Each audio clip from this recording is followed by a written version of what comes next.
What's on, ladies and gentlemen? My name's Ross, I like games, and today we need to look at the first Enchanted cards, which are coming around, well, Into the Inklands, that new set which is coming out next week.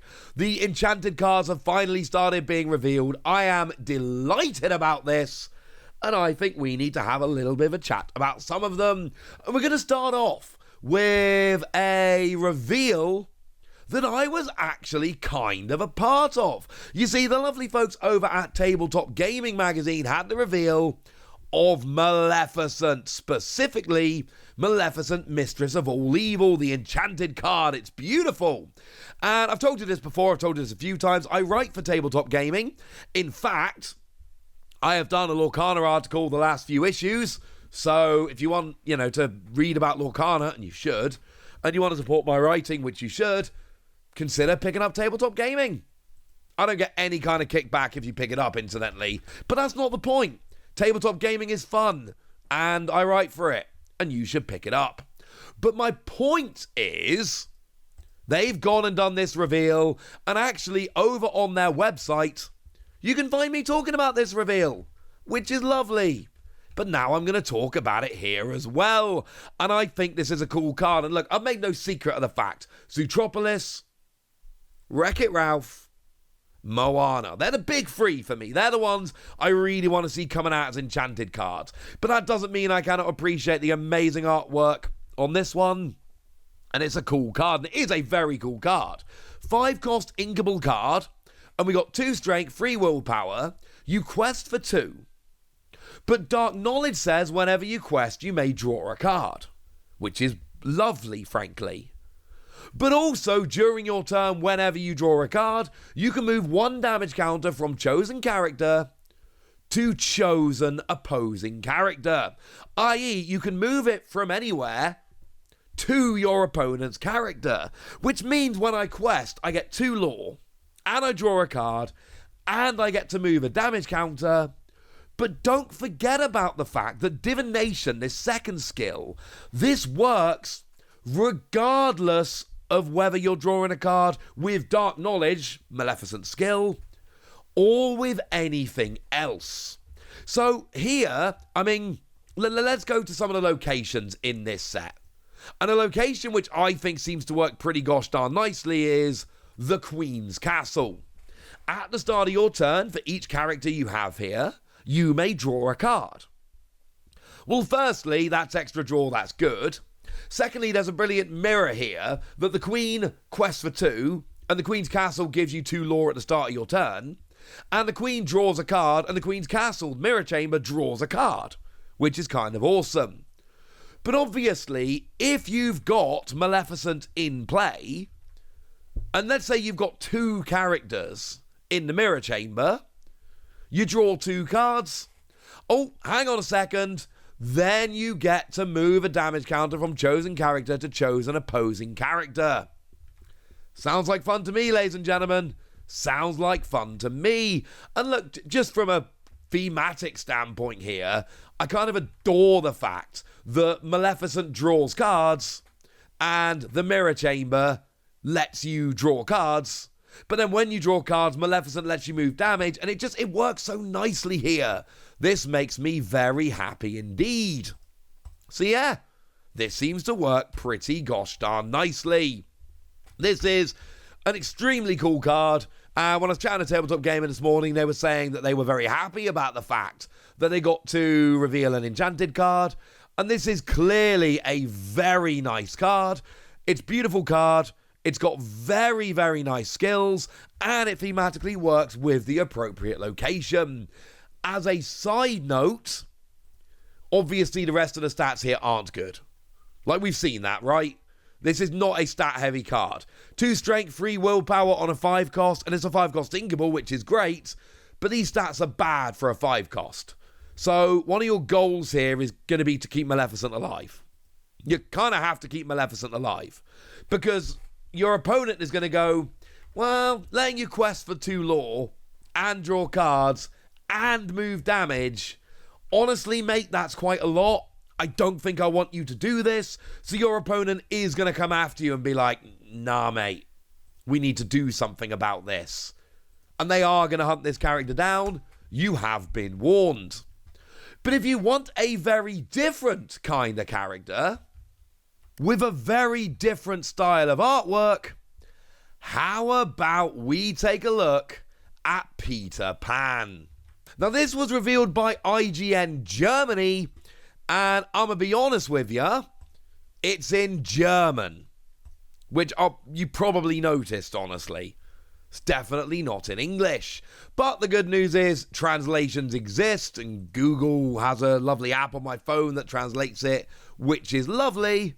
And we got some interesting stuff going on. It's a 6-cost inkable, 4 strength, 5 willpower, and we are again questing for 2. But we've got shift 4.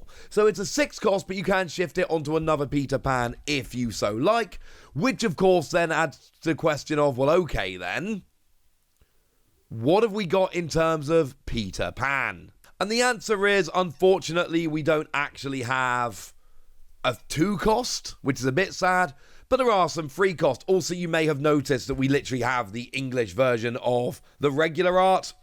Don't know why I didn't just use that. I actually put it on the screen after translating it awkwardly myself. I then realised I just had an English scan of the regular. So I'm sitting here trying to translate it to German as you're watching, and there's an English version on the screen. That's how that happened. So we got 3-cost Peter Pan, no 2-cost Peter Pan, which is a little bit sad. You've actually got a bunch of options. For me personally, I kind of like Fearless Fighter. It's not inkable, but it does have Rush, and I'm an absolute sucker for any card that has Rush. So the point is, you're not getting this any cheaper than playing a 3-cost and then shifting a 4. Feel free to be upset about that. That's where we stand. But this is a cool card. It's also got Evasive, which is pretty gosh darn nice. And when you're challenging pirates, you don't take any damage. So you get to deal damage without taking damage. And here's the thing, right? This is hyper specific. So this is one of those cards where if we end up in a meta where pirates are very big, then this is obviously going to be a great card. It's evasive and you don't take damage from pirates when you're challenging. Yeah, brilliant. But outside of that, stats are fine and you've got evasive. And that's basically it.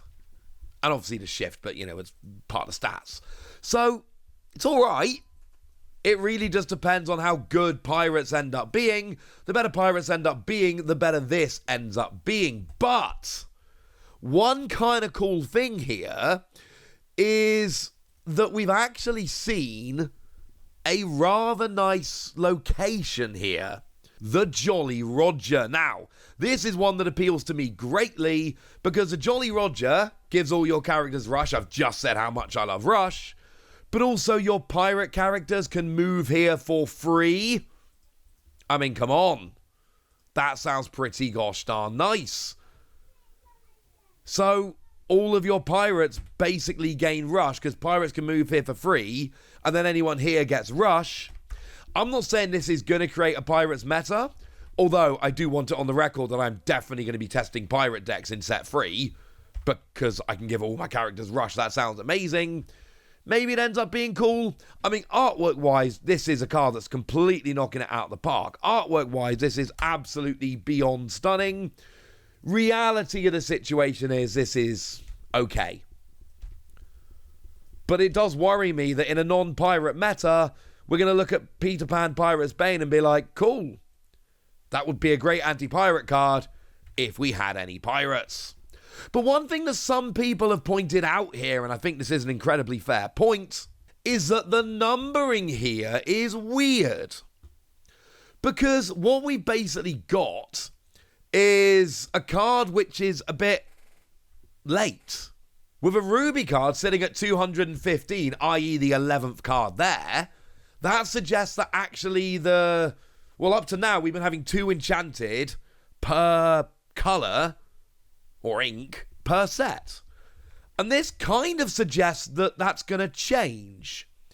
And that actually we're going to be starting to get more per set. Maybe we're going to get 1 location per ink as an enchanted card? I don't know. As I record this video, things can change, just to be clear. But as I record this video, we've not seen any enchanted locations. It's a nice theory. It's a theory I've seen several people suggest. But I don't know if it's actually true. And that's what's weird here. It seems like we're going to be getting more enchanted cards. I can't tell you for certain. For now, I can show you the Peter Pan, and I can show you the Maleficent, which, it's not my reveal, let's be clear, but it was Tabletop Gaming's reveal, and I do write for that magazine, and I was part of their reveal on the website, so, you know, just putting that out there. And this was going to be where I ended the video. I had the video made, I was ready to go, but it turns out there have been some more enchanted cards revealed by some other outlets we need to talk about. And we're going to talk about these much more quickly, but we do need to mention them. So let's start off with Captain Hook Master Swordsman, which has gone and been revealed by the lovely folks over at ICV2. And you might notice that we use ICV2. They do their every 6 months ranking of top card games. Good website, big fan. And look, you'll notice that the artwork looks very similar to Peter Pan, and you should. It's the same artist. And what we've got here is 5 cost inkable, 5 strength, 4 willpower.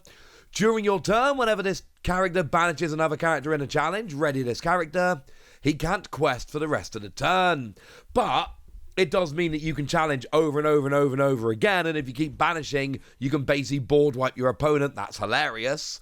And I love this, characters named Peter Pan lose evasive and can't gain evasive. Wonderfully spiteful, seems to work beautifully, huge fan, I adore this card. We've also seen Morph, which is a card we've seen, well, it was revealed a little while ago, but now we've seen the Enchanted version, was revealed by the lovely folks over at Games Radar. And this is a lovely card, basically Morph by name, Morph by nature, because it's a 2 cost inkable, but you can play any character with shift on this character as if this character had any name. So remember how I told you there wasn't a 2 cost Peter Pan to shift onto? Well, that's still incidentally true, but you could shift onto Morph if you so liked. And then finally, we've got Ursula as well. Now, this is, I should say this has been revealed by the lovely folks over at Dicebreaker, so shout out to them for the reveal. And we've got a 3 cost inkable, 2 strength, 3 willpower, quest for 1, all these 3 quests for 1. And whenever this character sings a song, you may play that song again from your discard for free and put it on the bottom of your deck. So basically, it's a 3 cost card, and every song sung by this character, i.e. every 3 cost or below, you get to use twice. And it then doesn't actually go in your discard, it goes back to the bottom of your deck, which means it's potentially there to be drawn again, it means you're less likely to deck out, etc. This is kind of awesome.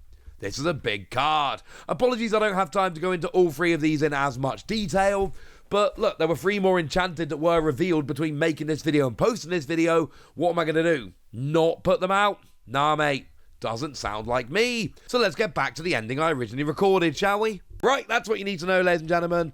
And now it's over to you guys. Tell me what you think about these new cards. Tell me if you think we're going to be getting more Enchanted cards. Do you think that's going to affect the pull rate? I don't know. Let me know in the comment section, would you? Go nuts. Be nice. And then make sure you like this video, subscribe to this channel, follow me on Twitter at TheWasi. That's where we talk Lorcana and a bunch of other card games.